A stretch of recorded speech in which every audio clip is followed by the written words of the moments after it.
सगळे आहेत मुलं जी आहेत भविष्यात उत्तम बॅडमिंटनपटू तुम्ही बना.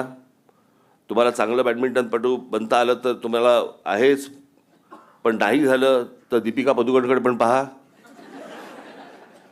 बॅडमिंटन खेळून पण पुढे काय काय करता येतं ते. तर त्याच्यामुळे संधी बॅडमिंटनमधनं खूप आहे.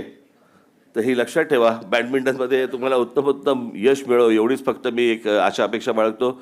जे कोचेस आहेत त्यांनाही मनपूर्वक मी शुभेच्छा देतो. आणि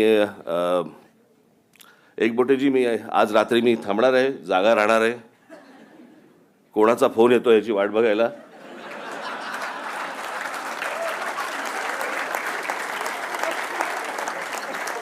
आणि कुठून फोन येतो हे महत्त्वाचं आहे. त्याच्यामुळे मी आज रात्र माझं जागण्यात जाईल. तर पुढे जर काही घडलं तर निश्चित संस्थेला येऊन मी भेट देईन. धन्यवाद.